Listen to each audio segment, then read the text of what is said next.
कंकाल का रहस्य। चौरा गांव के खेतों में इन दिनों खुदाई का काम चल रहा था। असल में इसी गांव से होकर एक अच्छी सड़क गुजरनी थी, इसलिए यहाँ खुदाई शुरू की गई थी।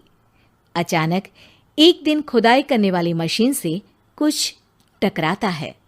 बाद में जब खोजबीन की जाती है तो वहां से 2 कंकाल मिलते हैं। पुलिस गांव के लोगों से पूछताछ शुरू करती है। आप लोगों को क्या लगता है ये किसके कंकाल हो सकते हैं?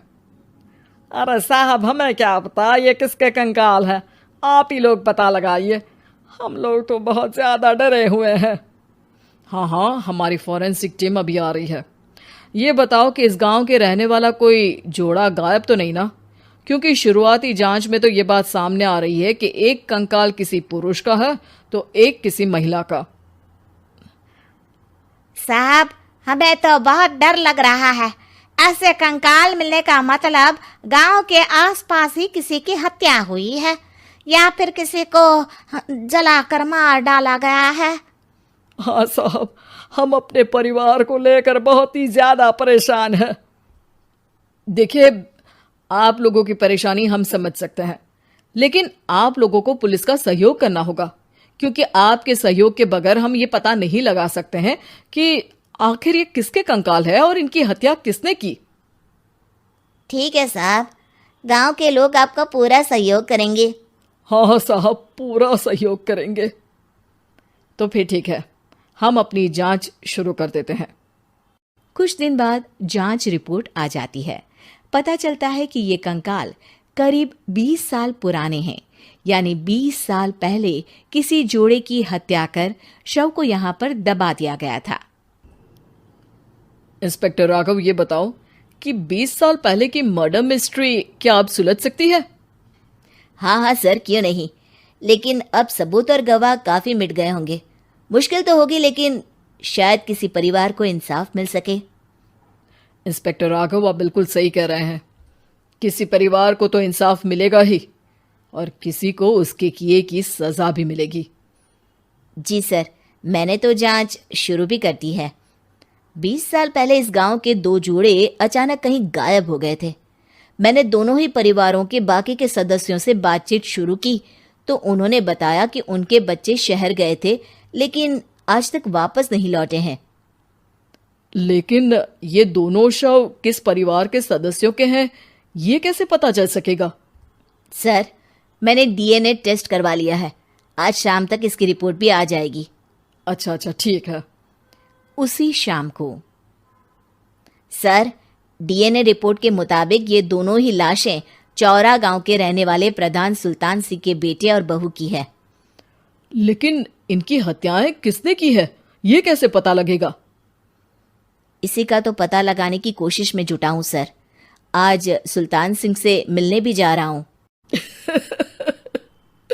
मेरा बेटा और बहू तो मेरे लिए सिर्फ यादों में ही रह गए थे। हमें उनकी लाशें तक नहीं मिल सकी थी। आज 20 साल बाद उनके कंकाल मिले हैं। मैं अब किसके लिए जीऊं?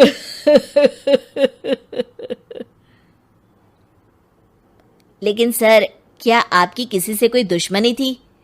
अपने बेटे बहू की हत्या के लिए आप किसे जिम्मेदार मान रहे हैं?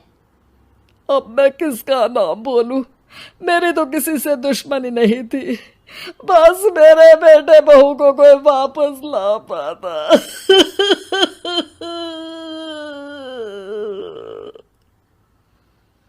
इसके बाद सुल्तान सिंह फूट फूट कर रोना शुरू कर देते हैं। सर, अब आप इनका अंतिम संस्कार करवा सकते हैं। कम से कम इनका शरीर ना सही, इनका कंकाल तो आपको मिला है। लेकिन हाँ, अगर आपको कुछ भी याद आए तो जरूर बताइएगा। मेरी तो बेटा अब उम्र हो गई है, लेकिन मेरे बेटे और बहू के हत्यारों का जरूर पता लगाइएगा, क्योंकि जब तक हत्यारे पकड़े नहीं जाएंगे मेरा मन नहीं मानेगा।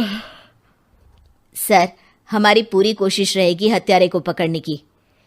लेकिन एक बात बताइए, उस वक्त आपको किस पर शक गया था? उस वक्त मेरे एक ड्राइवर को पकड़ा गया था, लेकिन सबूतों के अभाव में उसे छोड़ दिया गया था।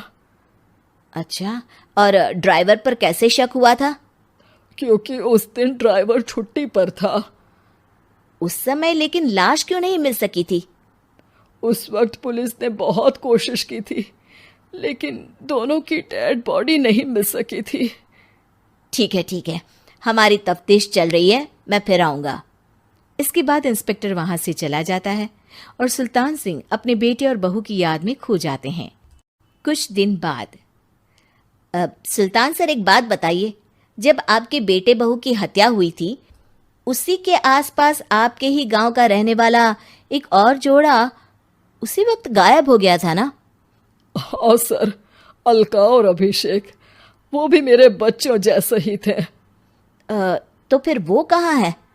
उनका भी आज तक पता नहीं चल सका, लेकिन बताते हैं कि कुछ साल पहले अभिषेक को गांव के ही किसी आदमी ने मुंबई में देखा था, लेकिन फिर वो गायब हो गया। यानी अभिषेक और अलका की हत्या नहीं हुई थी, बल्कि उन्होंने किसी वजह से खुद ही गांव छोड़ दिया था। हाँ, हो सकता है, क्योंकि अभिषेक मेरे बेटे संतोष का अच्छा दोस्त था और उसका मेरे घर भी आना जाना लगा रहता था।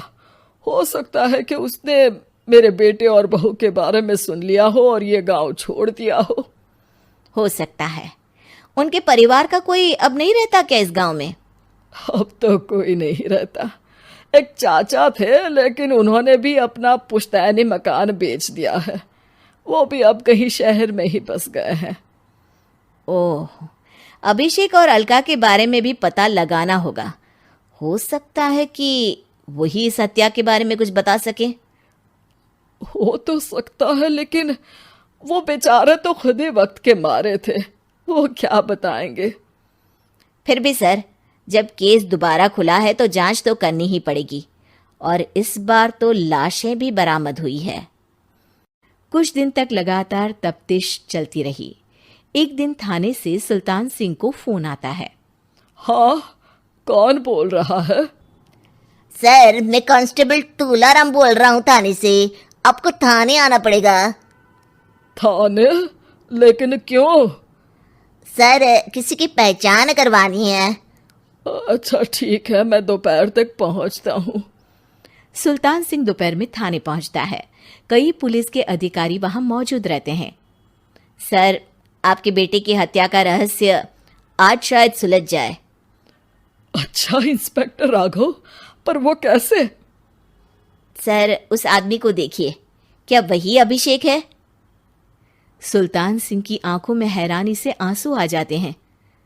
हाँ सर, यही अभिषेक है। ये आपको कहाँ से मिला? सिर्फ अभिषेक ही नहीं, बल्कि इसकी पत्नी अलका भी इसके साथ है।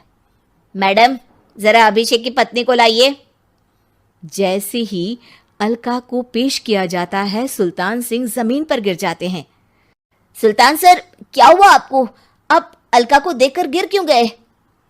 सुल्तान सिंह सर पकड़कर बैठ जाते हैं।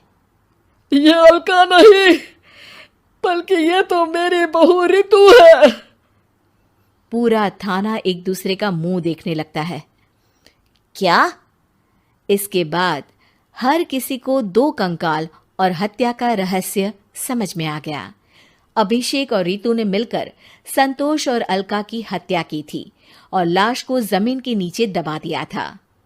आज 20 साल बाद इस हत्या का रहस्य खुल सका था कि अवैध प्रेम संबंध में दो मासूमों की जान गई थी।